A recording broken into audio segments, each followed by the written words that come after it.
Hey Oz, Hey, Curtis. what movie we watching this week? Oh, I saved you a lot of time because the movie we watched this week is a lot shorter than the movie Marriage you could have all pieced together. The movie Marriage consists of Night of the Comet, Short Circuit, and Paul Blart Mall Cop 2. No, not part 2. That's when he goes on vacation. Oh, okay.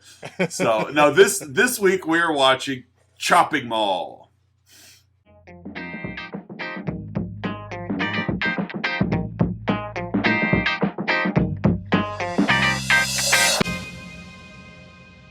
Oh, I had fun with that movie Marriage. Oh, I bet. Night of the Comet. I have never seen it. Oh, it's so good. It's in vein with this. I won't even. Okay. It's good. I won't go as far to say it's not great, but it's fun, and it's one of those like you could only make that movie in the '80s. Got it. Okay. But Night of the Comet threw in because you've got a freak storm that changes everything. You've got Kelly Maroney, and you have her in a mall. There you go. I just brought it up on the old Internet Movie Database. Yeah. I've seen it a handful of times. It's a fun movie. It really is. But yeah, there's a lot of similarities between her character in this movie and her character in Night of the Comet. That makes complete sense. Yeah. And those fun. wacky solar storms, Oz.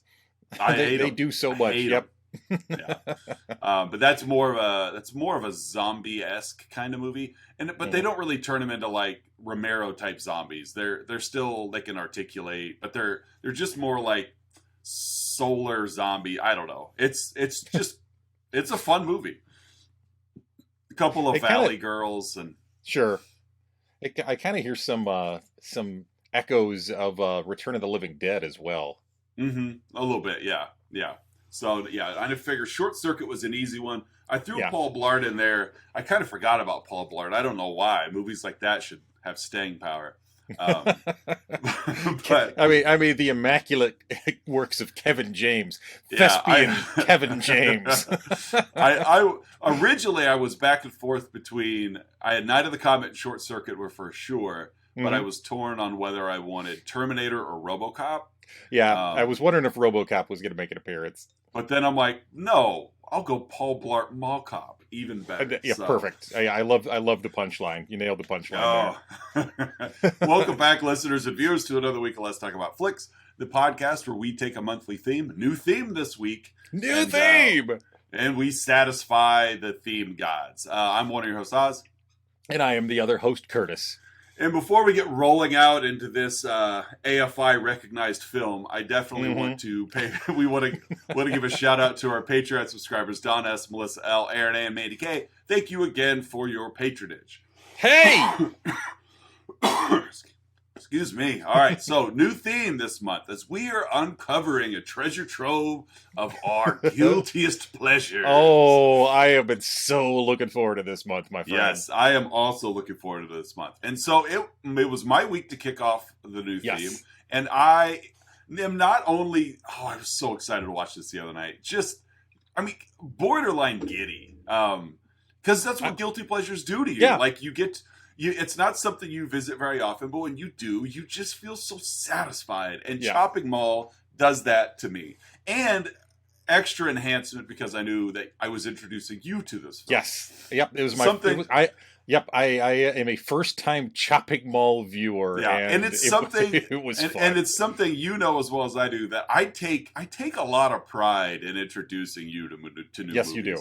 Because you are a scholarly viewer. You see a lot, and I know you and Patreon subscriber Melissa L. You guys watch your fair share. So when I get to throw a little nugget in there of like, hey, check this out, especially when you like it. But in this case, I don't really care if you liked it or not because it's my guilty pleasure. So, all right, who do we have in this cast of characters? It's your movie to bring. You got the plot, I got the characters. There's essentially 8 characters in this movie, Oz. And admittedly, I had a hard time keeping track of their names at first because they're all kind of the same person. They don't really matter, doesn't matter at all. So I will agree. The only there's 2 names that I do remember who they are tied to, only because One of them is Mike, and that's the Yeah. guy who can only exist in the decade of 1980s. Oh my And God. I wanted to punch him in the face so bad. but was I wrong last week when I said this guy can only exist in this Oh time yeah. capsule? Oh yeah. Yeah, he is the penultimate 80s jock.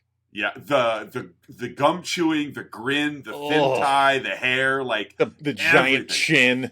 Everything about this Oh. man screams 1984.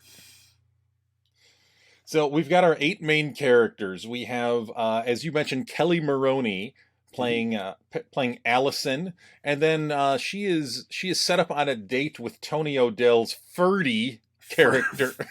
What is Ferdy short for? Ferdinand? Or Turd Ferguson? It's probably Turd Ferguson. It's probably his last name, yeah. Yeah. It's Ferd Turgeson. Ferd. Comes from a long line of turds. This is my son, Turd Ferguson the Fourth. Right. You could call him Ferdy. Please call him Ferdy. Right. Then we have a married couple in here, Oz. Not too often that you get a married couple in an 80s. I don't know. You wouldn't call it too. Slasher, but no, not really. Yeah, in an 80s horror movie, we have Rick and Linda Stanton, played by Russell Todd and Carrie Emerson. Rick, he kind of gives off that like 80s hero vibe. Oh I yeah, will say. yeah, Mm-hmm. yeah. Russell Todd has been in some stuff. I think if it's the right movie I'm thinking of, I think he was in Friday the 13th Part 2. He played Scott in Friday the 13th Part 2. We have Susie Lynn, played by the one and only Barbara Crampton. Yep. Yep. The 3-for-1 Barbara Crampton. And her beau in this, Greg, played by Nick Siegel. He looks like he cries a lot. He does. Yeah, he's got some issues. Yeah. And then finally we have Leslie, played by Susie Slater, and the aforementioned Mike, played by John Terlesky, the one and only John Terlesky. I won't go as far to say he's an accomplished director, but he's transitioned to behind the camera. Has he? Quite well. He directs a lot of like TV shows. Okay. But like legit TV shows like CSI and stuff like that. So okay. I think he realized that once 1989 ended, everybody's celebrating 1990's New Year as he's sitting there crying into his beer thinking, that's it. My career's over. I'm done. The 80s are finished. May as well hang it up. I cannot be in front of the camera no more.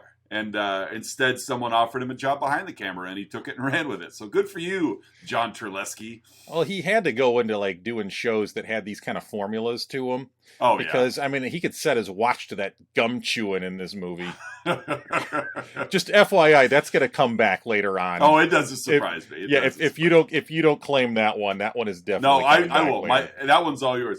I will go on record right now and say that Mike is probably my favorite character in this movie, just because he is so stereotypical from the era. Because of I don't want to get too far ahead of myself. I couldn't wait for him to die. Oh, I didn't surprise me. Yeah. And like I said, I don't associate with him at all. I mean, he definitely was killable, but I can completely understand though how you like the character just because he's such a doof. Right, and because this is not a good movie. This is a fun movie, and so for a character like that, like there's another Night of the Creeps has a character, Cynthia Cronenberg's like hunky boyfriend in that movie early on in the movie reminds me a lot of this because he's just that like Cro-Magnon looking like entity that's in these movies, and it's like we grew up watching this stuff. You grew up more comedy, of course. I grew up more horror, and guys like this they're a dime a dozen, but they're you never see more than one in a movie. Like there's just we got our one Neanderthal allotment. That's right, and. And this guy was fun. He did throw out a little Klata Varakta Niktu, if you He got did, that. yes.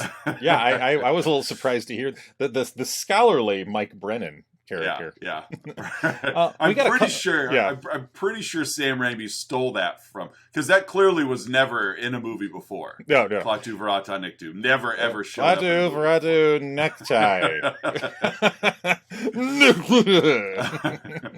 So yeah, definitely was not in any precursor sci-fi film. We got a couple more characters that I'll mention very quickly. We have Paul and Mary Bland, played by Paul Bartel and Mary Warrenov, Yeah, who I again referencing another movie I have not seen, I haven't either. were characters from another earlier '80s movie, Eating Raoul. Yeah, So yeah, they're the restaurant owners. They reprise their characters here, and then we have the one and only Dick Miller. Dick Miller playing custodian Walter Paisley. And boy, did he act the you-know-what out of his scene here. Yes, he did. Hey, he had to ham it up because he didn't exactly know where those lightning bolts were going to be placed on his body. So he just, yeah. Oh, yeah. Love me some Dick Miller. Yep. All right, that's the character rundown. What do we got for the plot of 1987's Chopping Mall? All right. In Chopping Mall, the entire movie takes place in the Park Plaza Mall. We start off with a commercial where there's a jewel thief at the mall, because if anybody's going to steal jewelry, they're not going to take it from like Tiffany's, they're going to take it from like Kay's. Yeah. And so this jewel thief breaks into the mall and he's stealing jewelry, and he's attacked. Well, not, I won't say attacked, but he's subdued by a state-of-the-art security system, which just looks like Johnny Five. I will say, this thief, before he was apprehended, was very proud of himself. Oh yeah. After he breaks in and steals, he's like walking through the mall with a little shimmy in his step. Yeah. His shoulders are going. Aha! He's got a big smirk on his face. But not before a protector bot takes him down. And we find out again that's just an infomercial, basically, as the Park Plaza Mall is giving a demonstration of their 3 new protector bots to go along with their steel shutters that go across every door. Shunk. Right. Mall's closing in 5 minutes. Don't worry, there's radiation outside. You're safe in here. It's a mall/war bunker. Basically. I'm pretty sure I saw nuclear fallout sign on the wall. And so these robots they're programmed to disable and apprehend thieves at the mall, because apparently the Park Plaza Mall has a real bad theft problem. You may recognize this setting though, as they use the same mall in Commando, and pretty much any movie in the 80s that had a mall in it. Yeah, it was like the Sherman Oaks Galleria or something like that. Yeah. Which I don't want to say that. I was going to say, I think that my wife and I drove past the Sherman Oaks Galleria, but I don't want to say if that's true or not, because I don't know if it's still there. So, okay. Either way. Don't say it. I won't say that. Okay. So we meet our bots. Basically, that's the whole premise at the beginning of this, is we meet our bots. And like you mentioned, we got Paul and Mary there that are just ad-libbing comments back and forth to each other that are not even remotely funny. No. But it's still just kind of cruel and racist. Yeah. And so they keep cutting back to this couple, though, because they have been in something else. But if you haven't seen that, and really, Eating Raoul is a pretty obscure movie. Yeah. And so it's like they're putting a lot of stock in people will recognize these people. They'll recognize Paul and Mary. Hey, look who we got to be in our movie. Look who we got to be in Chopping Mall. It's that couple from Eating Raoul. And people are like, what? From what? Then we meet Allison and Susie. This is that typical 80s montage where we meet all of our people before they bring them all together. We meet Allison and Susie that work at the pizzeria in the mall for the slimiest, most disgusting pizza owner ever. Even though I know that it's not Mike Hertz from the Troma universe, I'd like to think he was the guy that was sitting at the table eating that ordered more butter. And it's just the aesthetic of stuff like this. I don't know why I enjoy it so much. Troma does a lot of it too, but it's like there's just movie posters tacked to the wall of this pizzeria. this movies mall pizzeria. Yeah. Yeah, but they're movies like Slumber Party Massacre, and it's basically movie posters of movies that this director has directed prior to this movie. So it's just so self-aware in their movie making. Well, it's like later on, just Peck and Paw's Sporting Goods. Exactly. Like, yeah. Oh God. Yeah. Like. Right, and it's like okay. Right. Peck and Paw's Sporting Goods, and this director likely has never met Sam Peckinpah in his life. So it's just this homage to, I get to be in charge. I'm behind a camera. I'm going to do what I want. Yeah. So we meet Allison and Susie. Allison is a single lady. She's alone, and she's being set up on a blind date by Susie because there's a big party after hours at the furniture store at the mall. It's just a big couples retreat, basically. So Allison's getting set up on a blind date with Ferdy, who we do meet soon. And so here we go. We're after hours now. Everybody's going back. So Susie and Greg are together, and they are so in love because they can't keep their hands off each other. Oh, Susie and Greg. Although it is Barbara Crampton. So it is Barbara Crampton, and so they're Ferdy. We meet him and his buddies, Mike and Greg, are working at the furniture store. I don't remember. I think Ferdy's involved because his uncle runs the store or something like that. Doesn't really matter, but he feels an extra sense of responsibility. Yeah. And so it's a Friday night, so we're just going to party at the furniture store. At the mall. So we get also introduced to Rick and Linda. Mm-hmm. They're actually driving from, because they own like a auto body shop or something. Yeah. Like they're mechanics. The only shot outside of the mall. It really is. Yeah, the only shot outside is when they're on their way. Yeah, outside of when we have to flash to the gigantic lightning bolts that keep striking the mall.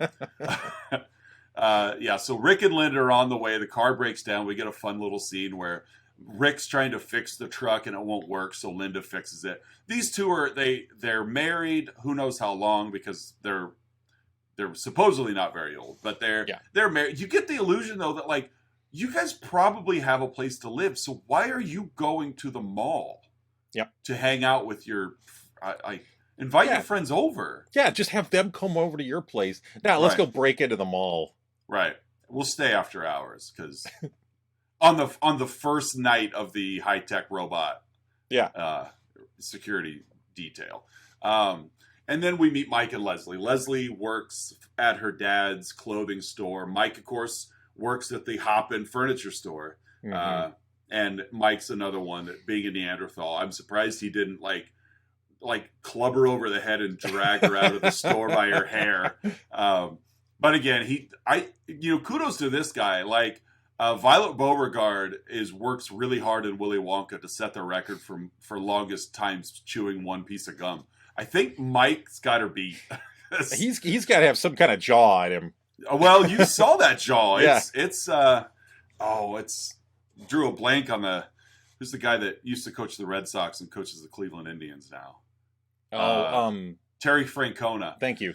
He's got a Terry Francona type jaw. Like, he just chomps gum 24/7. Yeah. So it's a snapping turtle on that guy. So we got our cast of characters. They're all going to convene at the furniture store. Everybody knows each other except Allison and Ferdy. We get this like great reveal where they bring Ferdy out of the back room to meet Allison, who knows how long she's been sitting there with her back turned staring at this fake plant. 3 hours. When they bring Ferdy out, she does the chair swing a la like a news anchor being introduced pre-news show. The music drops, which I love, just the goofy like MIDI synth music in this movie. It's very like, you could take this soundtrack and put it in some like sword and sorcerer 80s movie and it would fit just fine. So I generic. love Ferdy's reaction to Singer. He's like Yeah. he's so like ooh, Right. Yeah. ooh. Yeah. He's girl. He's like tugging at his collar and like Yeah. All right. ooh. It's getting hot in here. So It's Ferdy like clearly is 19-year-old Curtis being introduced to a woman. which is crazy. Which, I mean, it's odd because it's like not to take anything away from Allison, she's attractive enough, but like I get the image that Ferdy has at least been around Susie, Linda, and Leslie before. Yeah. So like he's seen an attractive female. Yes. And they're nice to him, but it's like, this is Allison. She doesn't have a boyfriend. And he's like, swing, yada, yada, yada. Abraham Lincoln. Right? It's like, he's like, whatever, you're a female talking to me. So, so the mall closes, as they know, like all the stores are closed. Everybody is literally found a piece of furniture in the store to copulate on. And I will say, they're all within like 10 feet of each other. Oh yeah, I get the impression this is a furniture store that you're gonna have it's gonna have a sizable floor plan. That's what furniture stores do. Right. But they all pick beds that are like right next to each other. Well, you've got to have that because the only camera that they could afford to make this movie, when you're doing that like dolly backwards track, you have to be able to get all three couples in the same frame. So, so everybody is in a bed making it, and except for Allison and Ferdy, who are sitting on the couch watching this old black and white movie, and they're totally happy with it. Like, Ferdy's doing it out of respect because I just met you and I don't really want to, go straight to, a bunt triple. Allison was totally ready though. You could go ahead and steal home. You could steal home if you like. Like, it's fine. Ferdy's a nice guy. He is a nice guy. Ferdy is a nice guy. Like, I like Ferdy. Yeah, I have no qualms with what Ferdy was doing there. He was just like, you want to watch this movie? And she's like, yeah. And then of course, like, the mall's going to close in about an hour. You may take you home, like before all the steel shutters close, and let's get out of here. And she's just like, we could stay a little longer. And they're probably watching Svengoolie, honestly. It wouldn't be too far off, or Elvira. Yeah, well, especially although it was a Friday night, so Svengoolie wouldn't have been on. But, yeah, they probably didn't get MeTV there. No. And so lightning starts like pummeling the mall for some reason. We don't see a raindrop in the entire movie, but there is a freak lightning storm, big electrical storm. Yeah, right. And so it naturally damages the computers that are controlling the Protectors 1, 2, and 3. There is a technician on duty that is just looking at Playboy, basically. It's such an 80s character as well. Oh yeah, just so wormy. I'm in front of this giant bank of blinking buttons, and I'm gonna ignore my job and look at this centerfold with my lab technician coat on. Yeah, exactly, and my giant spectacles. Right. So, and he naturally, as he's looking at these, like, the Protector robots come online, but they're like real sneaky about it. Like, they'll come online, they'll look at him, and of course they've gone off right before. So then he wheels his chair around to look at the centerfold with the centerfold between he and the robots, as a robot arm just comes shooting through the centerfold and I guess pulls a Dalton from Roadhouse and rips out his jugular, I guess. I don't know. Were there little spikes in the hands or something? I don't know. Something punctured. Yeah. So anyway, he's dead, and then they hide the body. Because he was the second shift technician. Because they hide the body as the third shift technician comes in, and they basically do the same thing to him. Yeah. Maybe they did like last week in Saving Silverman, where they just ate him. We ate her. What'd you do with Judith? We ate her. We ate her. So yeah, that's probably. I think you're right, because these robots they need food, and there's probably plenty of room underneath that metal frame, because I don't think there was many a lot of dynamics in these '80s floor robots. Yeah, a lot of hollow parts in there. Yeah, I bet there were. So then these robots go out on patrol. There's 3 of them for the 3 floors at the mall. Protector bots 1, 2, and 3 hit their respective floors, and they're on their way around. First person they come across is Dick Miller as the janitor, which I don't know what he's cleaning up, but he needs fresh mop water to do so. He desperately needs fresh. I think he's mopping the floor with a chocolate milkshake. I was gonna say, I think I was gonna let you finish, but I was gonna recommend like he's using like melted ice cream to mop the floor with. And he's Dick Miller, so you know he's already irritated at something. Yeah, he's already upset. Right. By default, whoever spilled this milkshake. As the other janitors who are leaving their shift are like ribbing him and giving him a hard time about and openly drinking in the workplace. Oh yeah. Well, they're off work, whatever. And they both have like half empty bottles of High Life in their hands. Right. And so he comes up to Dick Miller as the janitor, and and he's just like, he's like trash talking the robot. It asks to see his identification badge. He holds it out, and of course they malfunction, so they're not going to recognize the badges. And then it throws out like the world's smallest taser line. To where he even looks at it, and again, it's like, what's this? Well, then it fires it up, and because he's standing in a full gallon of melted chocolate milkshake. Of Wendy's Frosty. Right. And, it electrocutes him, but not before he gets to do the entire hokey pokey. Yeah. Oh, I love it. When people get electrocuted in movies and they just go over the top. It's like the only more over the top electrocution scene I've ever seen is probably Daniel Stern in Home Alone 2. Yeah. Where we actually see his skeleton for a frame or two. So Dick Miller's dead. So these robots have they've now taken out 3 people, 2 technicians and Dick Miller. So we know that they're up to no good.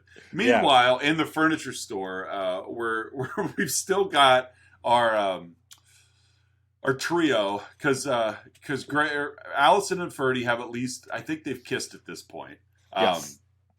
The others have basically finished. Well, I won't say Greg, Mr. Sly Man himself, says to Susie, of course, like you mentioned, these are hard to follow. Susie is Barbara Crampton's character. They're kissing, and he just goes, you smell like pepperoni pizza. To where, of course, she gets up and over dramatizes her pouting. She walks towards the camera. She's standing there in her bodysuit, and he goes, "Wait a minute, I like pepperoni pizza," which is the key word for her to then peel off the top of her bodysuit, exposing her other Barbara Cramptons. Yes. Hence the 3 for 1. As she then turns around in her Guess jeans and climbs back on top of him. Mm-hmm. So that's good. Greg clearly has no game. No. But he has found the perfect woman for himself. To tell a woman who is about to fornicate with you, you smell like pepperoni pizza. And then just to be like, but I like pepperoni pizza. She's like, okay, game on. And it works. And it works. Yeah. So it just shows, I guess, how easy Susie is. Oh, you do like pepperoni pizza? Well, in that case. Yeah. We've got Rick and Linda who are taking advantage of a king size bed that's fully made up with sheets. It's really disturbing to think about what these people are doing to this new furniture. Yeah.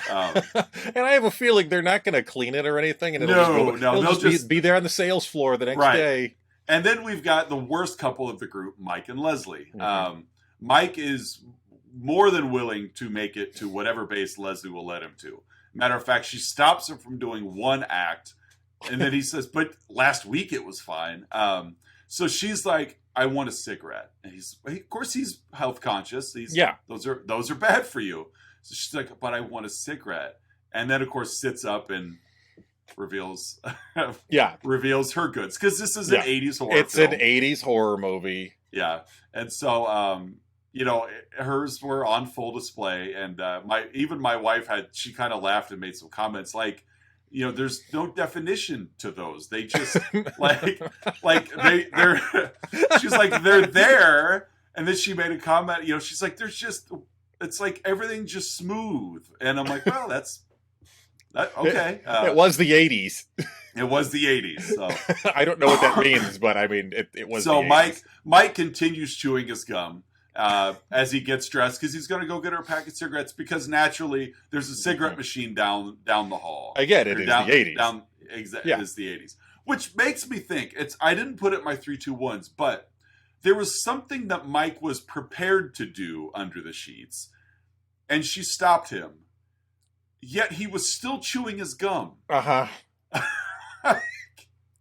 He's Big a dedicated red freshness. Right. Right. Yeah, whatever. Sure. PG podcast. So yeah, Mike heads out. He heads down. He finds the cigarette vending machine because he even said there's a pack of Camels under the desk. I don't want Camels. I want lights. Right. And so off he goes to go get her a pack of cigarettes. Shows up and it takes quarters, so he starts to panic. And then Protector 1 shows up, asks to see his ID badge, which he has. Like, Mike is prepared. I'll give him this. His looks and his demeanor definitely put him into the hated category. But ultimately, like, he came prepared with his badge. He didn't go out to get cigarettes with his pants off. Like, he wasn't forcing himself on his woman. He tried to get her to stop smoking. Like, I told classy. you, he's a classy guy. He's my favorite character. He's my favorite Neanderthal. Exactly. He's much more progressive than Ugg. And so he flashes its badge, and he kind of gives this Klaatu Vrata Niktu. Like, he realizes that these security bots are a little bit extreme. But it doesn't recognize his badge because, again, it's been malfunctioned. So it shoots him. He tries to escape. There's a double door behind him, but it shoots him with a taser, basically like a knockout dart. And he gets knocked out like immediately. And so that's the last we see of Mike alive. We do come back to it. Yep. When he doesn't show up to when he doesn't show up with the cigarettes, Leslie decides to go find him. And she goes down to the cigarette vending machine and she finds Mike. He's sitting next to kudos to these bots that they like to stage their environment. Yeah, they do. Like, that is not where he fell, but yet it moved him to somewhere else. Like, they're planning ahead. Hey, Protector 2, I bet you this guy's got a girlfriend. Right. She's going to come looking for him. She's going to come looking for him because she clearly wants cigarettes. Right. And so she finds him. He's set up. She sees that his throat has been ripped out. And then out of the double doors that were just locked, they fly open, light from behind, billowing smoke. Like, it's straight out of an 80s reveal. I think James Cameron shot this scene. I think he did, yeah. He really likes the foggy backlight. Yep. And so Protector 2 starts chasing Leslie, which she does the right thing and slowly jogs away from Protector 1 because clearly there's a speed limit on these like remote control bots that they made, and the actors couldn't run fast enough or else they would have clearly outrun the bot. So she's slowly trudging away from the bot as it's shooting like Star Wars lasers at her. Oh, I love it. Like, they're hitting her. They're doing no damage. She's just, ow. It's like, a lesser actor would have been like, right. Ow! Right. No, she kept it reserved. Right. She kept it reserved. And so Leslie gets back to these lasers are hitting her, and they're not doing any damage. Everybody else in the store is now like at the doors, like they've locked her out. Yeah. Or she locked herself out when she left, whatever. So they're watching Leslie run from the bot as she stops and turns as it fires off its mega blast and totally destroys her head. Like, blows her head clean off. And they all see it happen. So she collapses into a heap. A heap that still has a head, by the way. Still has hair, I noticed. Yeah. I don't think Lloyd Kaufman would have cut that corner. He would have made sure there was no head. No. If there's a head explosion, you're going to see that all the way through. Yeah, and so her body's laying there as the bots now recognize the rest of our survivors are still there. And there's we got more 6 intruders left in this mall. Yeah. And so Protectors 1 and 2, the rest of them, I should say, they head back to the stock room, to protect themselves. The bots come crashing through the front door of the furniture store, and so they're trying to survive. But they got a plan. All right, they got a plan. The guys decide we are going to get out of here, and we're going to head over and get some armory over at Peck and Paws. Peck and Paws Sporting Goods. And so, and the girls are going to climb into the air vent system to protect themselves, which not a terrible idea, except that, of course, the bots are in control of everything mechanical, and the bots knew that the girls were up in the air vents, so they pretty really clever. They cranked up the heat. Susie panics, like massively panics, and so she leaves the vent system and ends up in an automotive shop at the mall. And so she's like left through the air vent. The others continue. Susie has an idea. I'm going to go get gasoline and flares. So they all head into the automotive shop. They're going to get gasoline and flares. They've got a plan to stop the bots too. So the guys break into that sporting goods store to stock themselves up with firearms. The girls go to the automotive to get flares and gasoline or fuel, regular or unleaded. It was the 80s. and I will say, boy, did those guys armor themselves up. Yes, they did. Oh my goodness. Yeah. They had a plan, and they did a pretty good job sticking to it. They were worried about Ferdy and whether or not he could make a shot, but he's seen Dirty Harry 24 times. So, yeah, he'll be fine. Rick's got a fully automatic assault rifle. Yeah, he does. Like I said, these guys knew what they were doing. So they reunite. All of them get together. Of course, the guys are mad at the girls because you were supposed to stay in the vent system. Yeah. But they got an idea. They use a propane tank and they blow up Protector 1. They think they've blown up Protector 1. Then they got a plan. We're going to set up the elevator as a booby trap. We're going to put a bunch of, like fuel and stuff on top, and then we'll shoot it from afar to blow up the elevator. We'll lure one of the Protector bots into the elevator. Their plan isn't terrible, really. But the killbots ambush the women, and Susie gets lit on fire. She does. They Linda and Allison go hide behind a plant. Like a potted plant in the mall. Like a mall fern. Exactly.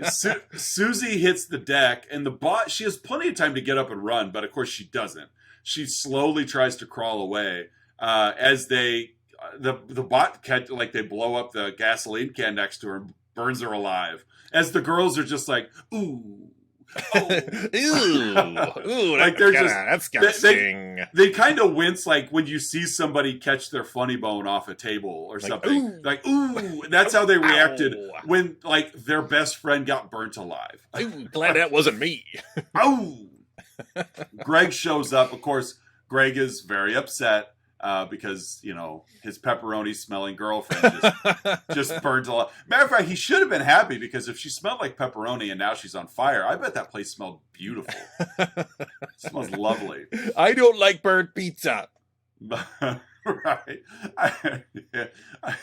Whatever. I had about 5 things roll in my head and they all left. So, So Greg opens fire on the bot. Rick drags him away. That's not going to work. So the 5 remaining teens, we're down to Greg, Rick, Ferdy, Allison, and Linda. It's a shell game of which one am I describing now? Yep. Ferdy is the only one that I could really pull out. If I would have watched this again in 2 weeks, Ferdy's the only one whose name I would remember. And Mike. Ferdy and Mike. But Just because you're such a big Mike fan. I am. I don't know why. The first time I watched this, it really annoyed me. But the more I watch it, I'm like, well, he's such an awful cretin. But it's like, there's two types of '80s bad guys, and one is the Neanderthal jock like Mike, and the other is like like yuppie businessman. Right. Yeah. But what's his name from Die Hard?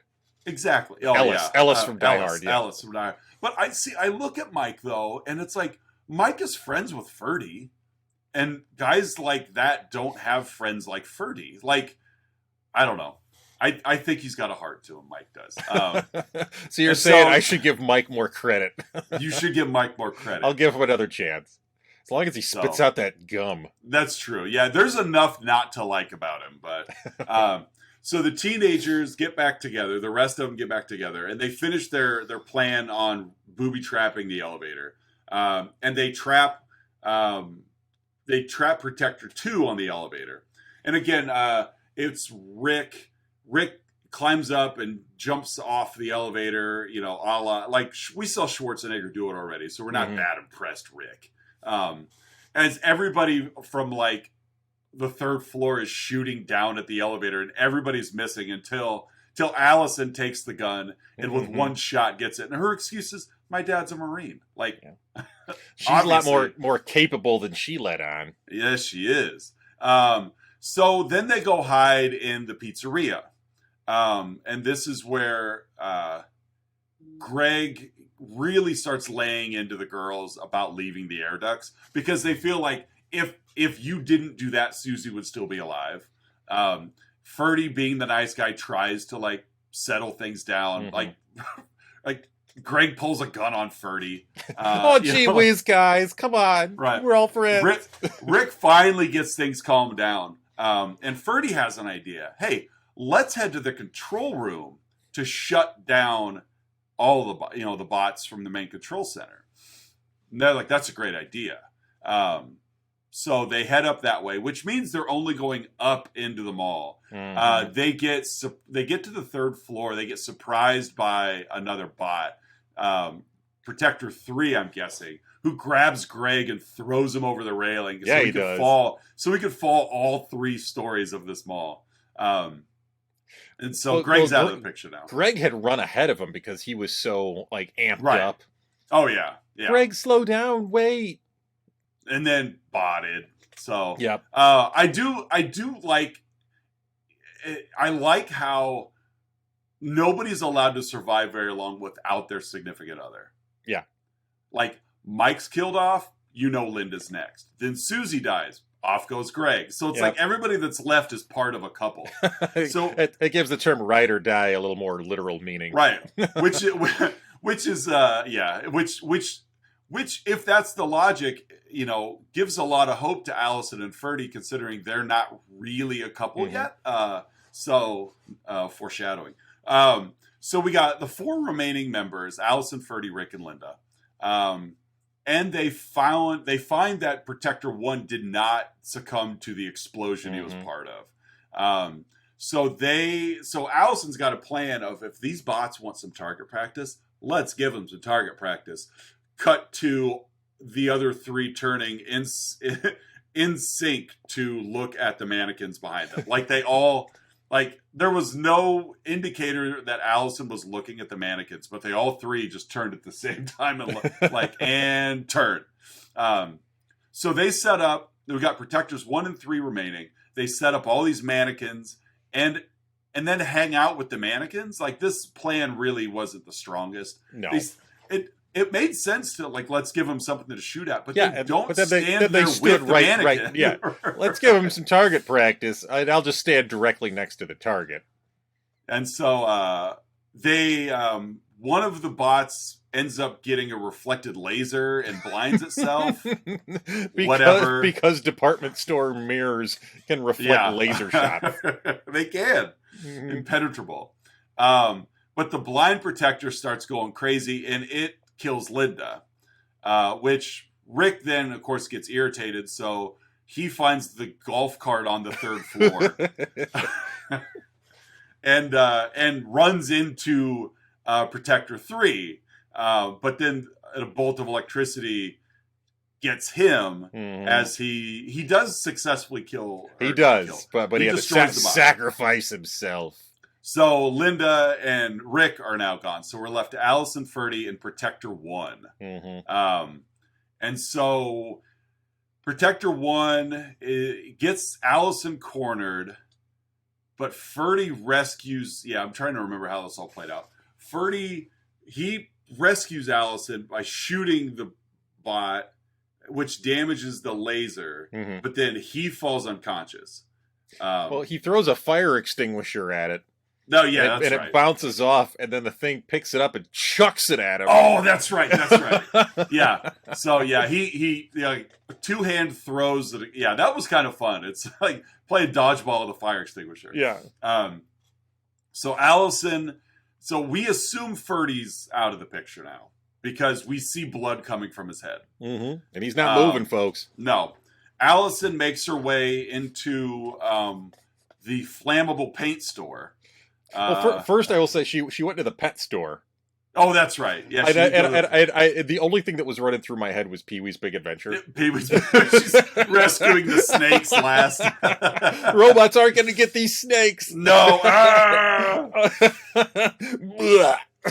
So Allison's leg is hurt.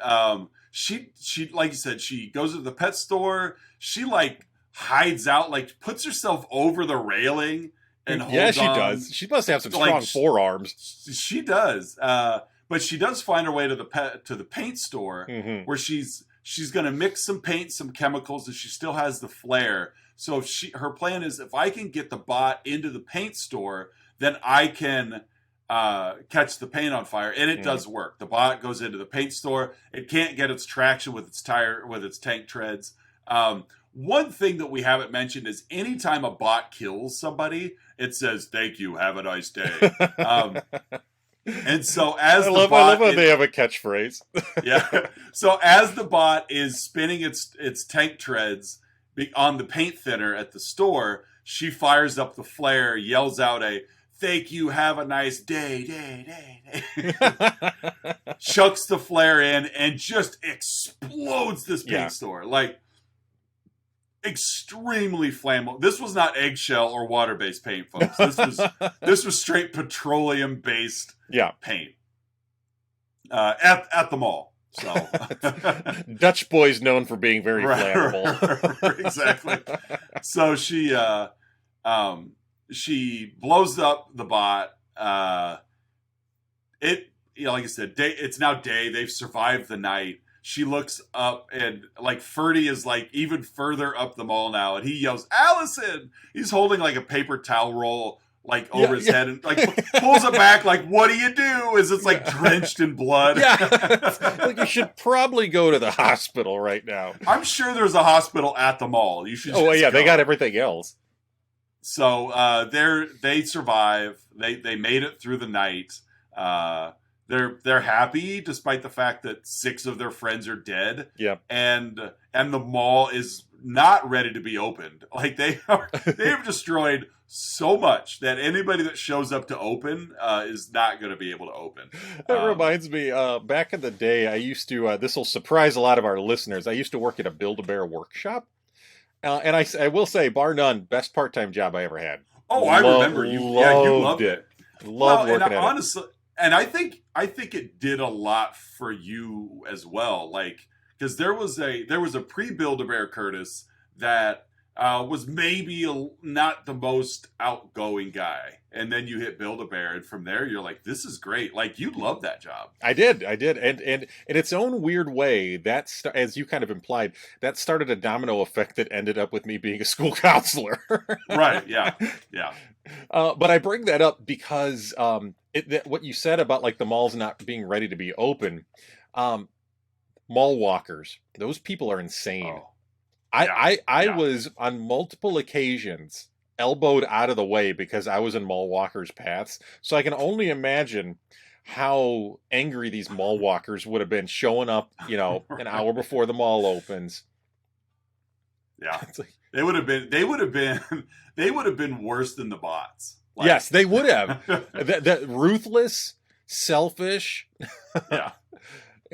One track mind. that mall walkers Yeah. really are the mall protectors. Yeah, There's there's not a lot of differentiation between those two parties. oh man, yeah. I never worked at a mall, but I have been at a mall early, and yeah, I can agree. Mall walkers are, and it's even worse if they're still walking when other people start to show up. Hmm. Like when they have like the mall floor plan to themselves, but because then when they start blending into the public, you're like, oh man, like they're just chameleons of destruction. So, and that's it though. That's it for Yeah, Chopping that's Mall. That's Chopping Mall, folks. I All love right, this well, movie. at this point in the show, Oz and I give our own unique rating to the film in question. In this case, 1987's Chopping Mall. Oz, how would you rate this flick? I'm gonna give this 8 pieces of consistently chewed gum. Fair I love enough. Fair How enough. about you? How about you I'm, guys? I'm gonna go with 71 Orange Julius's. There you go. That's one that we didn't see in this Yes. mall was an Orange Julius. I will say, Patreon subscriber Melissa L and I we were trying to identify, like chains and Yeah, like I was too. The only two that I spotted. Comment below if you spotted others. Right. The only two I spotted were McDonald's and Hallmark. Yeah, Those are the only They're- two like national chains. yeah. There wasn't very many. Mm-mm. A lot of mom and And pop they- mall stores. I was reading in the trivia that like those were legit storefronts too. Like they because of the budget, they were not like they could only shoot after mall hours, and they basically were told leave it better than you found it. Yeah. And so like those were real storefronts. Yeah. Those weren't they didn't like cover up the real stores for those. So that's 1986 Sherman Oaks stores there. Yeah. Little nugget of history. Next up, folks, we've got Outside Insight. Oz and I have been scouring the interwebs looking for unprofessional reviews folks have left about this movie. Reviews that tickle our funny bones, and we hope they tickle yours as well. Oz, what is your Outside Insight? Because I love this movie so much, I went and found a negative review. Ooh. This is a half-star review left by Sydney in March 23rd of 2020. And even then, it's not a bad review. Like that, I was having a hard time finding a bad review that was actually bad. Mhm. Because most of them were like, but this one says, was this good? Absolutely not. But since I've had 2 panic attacks today, and I'm just now getting that Chopping Mall is a play on Shopping Mall, it's good enough. Because Half-star. I've had 2 panic attacks, so this movie is therefore tolerable. Yeah, and I've had 2 panic attacks, and I see what you did there with the title. So, So yeah, benefit of the doubt. it's good enough. Half-star. Like that's like what is good enough as a half-star review? Fair enough. So, what's your outside insight? I got 2 I'm going to bring to the table. The first one is a 4 out of 10 review from the Internet Okay. Movie Database by P. Stepien. Nothing much to write home about. Killer robots? Check. Screaming people? Check. Gore and heads blowing up? Check. Gratuitous sex scenes with a peek at some boobs? Check. Stupid dialogue? Check. Illogical plot holes? Check. Crappy acting? Check. Cheesy humor? Check. Thank you for your insight analysis there, P. Stepien. Good. I'm glad he found him. Well, you wonder, is this just a general checklist he takes into a movie? And if so, how could you give a 4-star review to a movie that checked all your boxes? Yeah, I know, right? It's got everything. This is everything I look for in a film. 4. He has one of those like pre-printed checkbox things. You like you have on the fridge and you tear it off. Yeah. Godfather by this checklist is awful. No killer bots. No peeks at No boobs. no peek at boobs. Godfather, terrible. Superman, terrible. Terrible. Jurassic Park, terrible. Saving Silverman, Shorts- great. Yeah. Could have used more killer bots, but Yeah, but Short Circuit, not bad. not bad. Could have used more boobs. Could have. Didn't quite check the box. No. The other one I'm going to bring is a 5 out of 10 review. Oh, Also from the Internet Movie Database from Rutang. Chopping Mall isn't a good movie and shouldn't be taken seriously, but it does what it was designed to do. Get your girl to curl up next to you.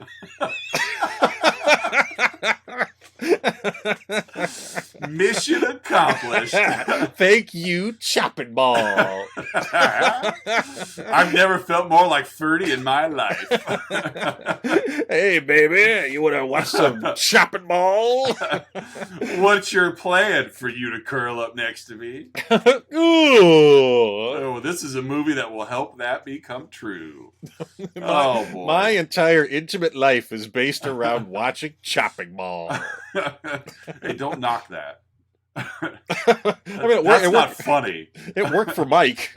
It worked for Greg. It really worked for Greg, yeah.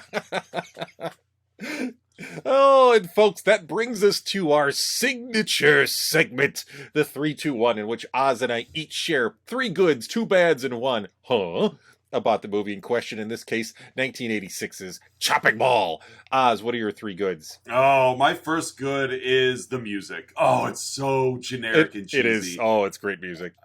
And it's just terrible.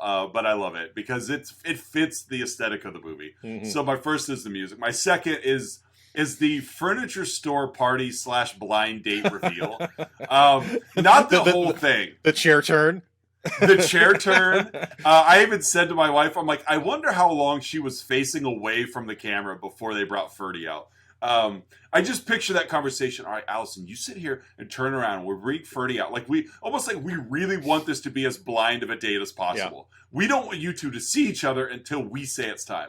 But then on top of it, like just the rest of that party of like, there was no party. They did a little bit of dancing, a very little bit of dancing.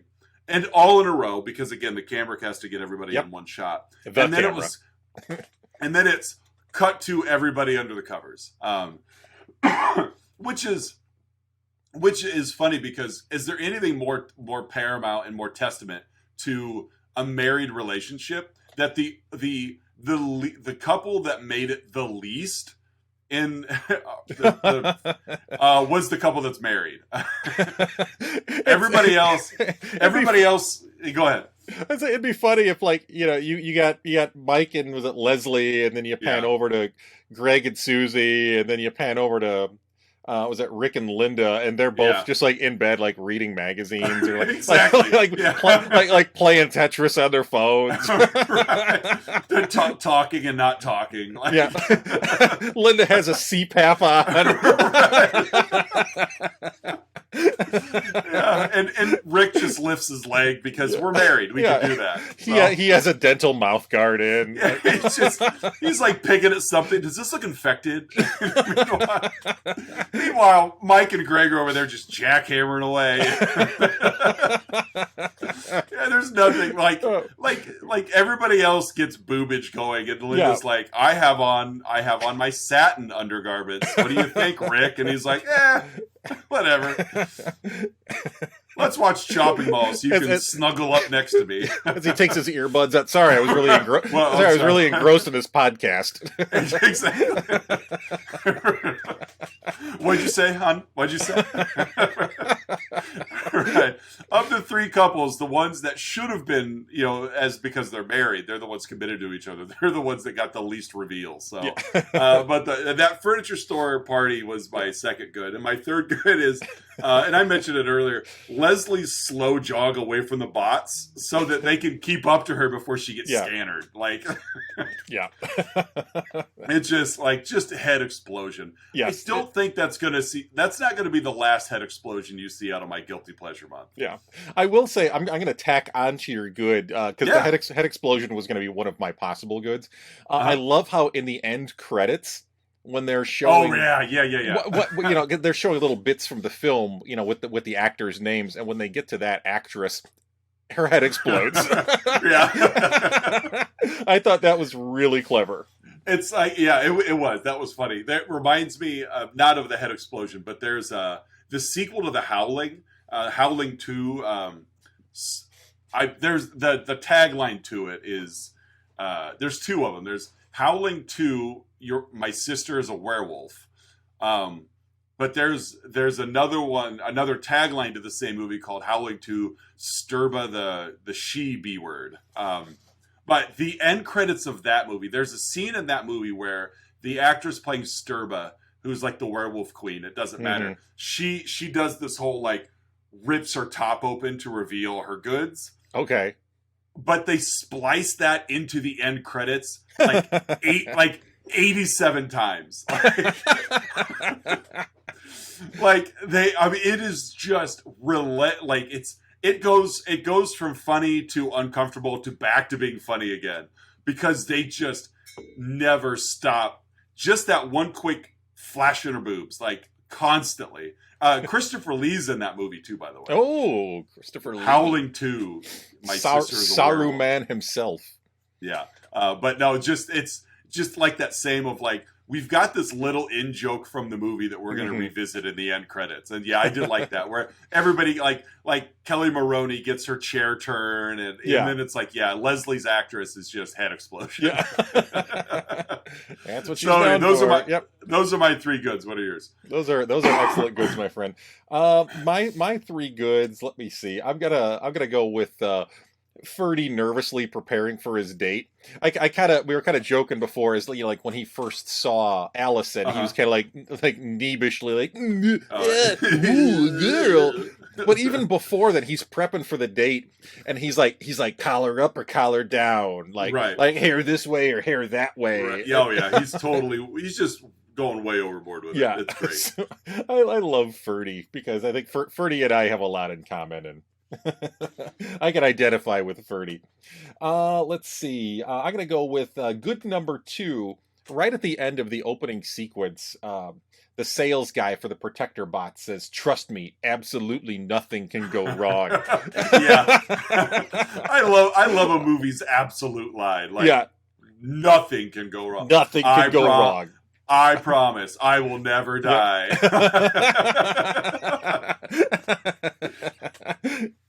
I don't know, like lines like that. I just find hysterical. Absolutely. And my last good, I'm gonna chalk this one up to Patreon subscriber Melissa L. As Greg was thrown off the 3rd floor in the mall and splatters down below, she goes, "Have a nice trip. See you next fall." But he didn't trip Patreon subscriber Melissa L. No, he didn't. But he did have a nice fall. He did have a nice fall. So she's 50% on. Yeah, it was crisp, nice cool air, great pumpkin spices. It was a nice fall. It was a nice fall. Lots of craft shows. Yeah. A lot of women dressed like Han Solo. It was a nice fall. It was a nice fall. What are your 2 bands? Oh, my first bad. There was no chopping. These robots just use lasers. It was kind of a misleading title, Right. And even the box art too, like the head of the bag. Yeah, it gives the impression that it's going to be a slasher movie, but no, it's sci-fi robots. Right, but it's an 80s horror film. So at what point does the box art have to match the plot of the movie? It doesn't in the 80s. So. But no, that's my first, and it's obviously a tongue-in-cheek bad that there was no chopping. There was just lasers. And my second bad is more realistic. All that sex on that unsold furniture, like, that's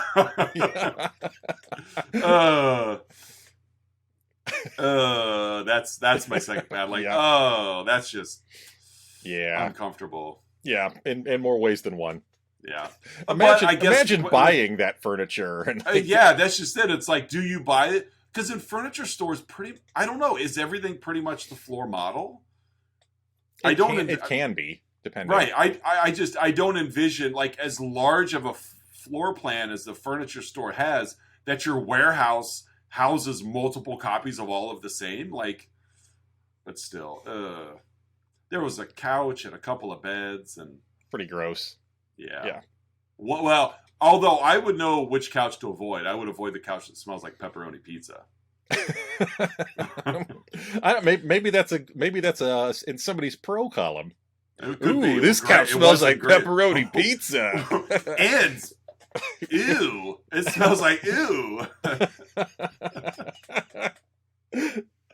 Oh, those are my 2 bads. What do you got? My first bad is Mike's gum chewing. Yeah.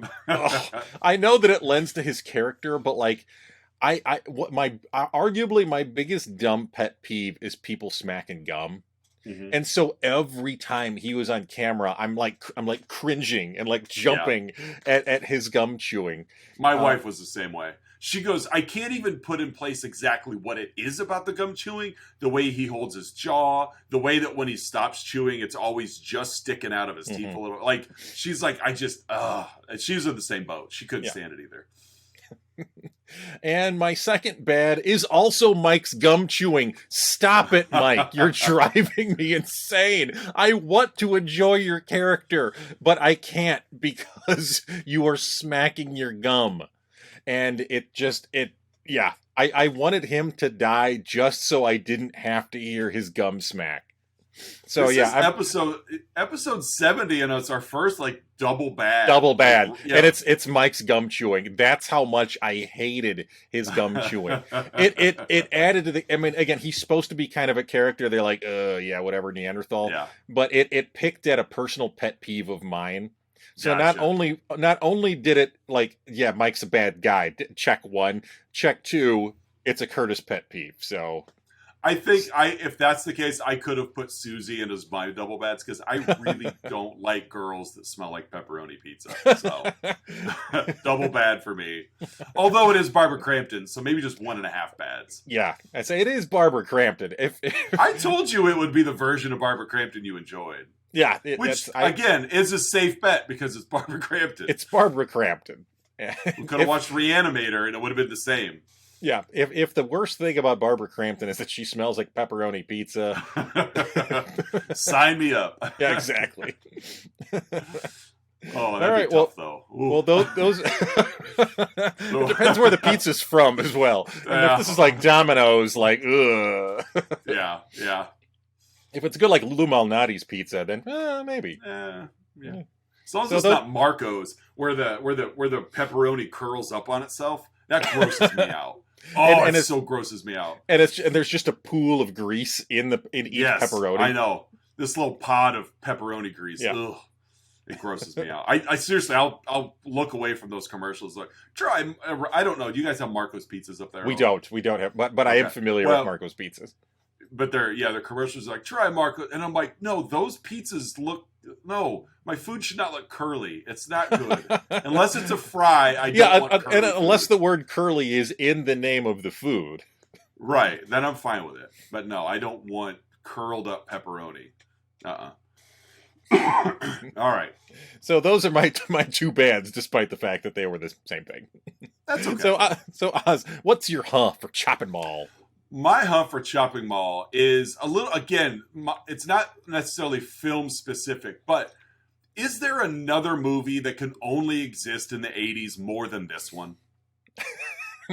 Like, it's got so many 80s tropes, like so it really many 80s does. Tropes. I mean, and we mentioned a lot of them, but even things like the superimposed electric currents.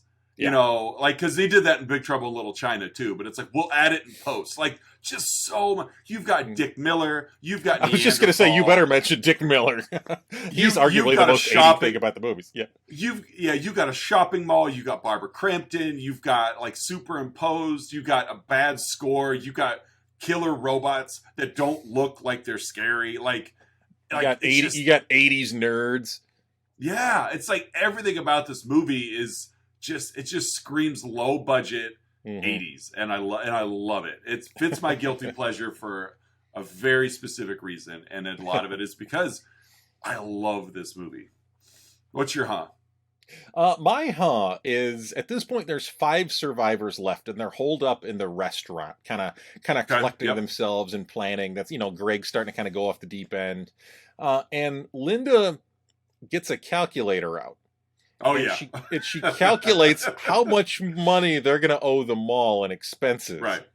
And how many? All the things to be concerned about. Yeah. And like how many lube jobs they're going to have to do to. Yeah. Extrapolate, carry the 3. Yeah. Like. and then Rick's solution is, we may have to raise our prices. Of all the things to be concerned about, and of all the things to be plotting and planning. Man, we're gonna have to work for 90 years before we All right. pay off Well, the damage to this mall.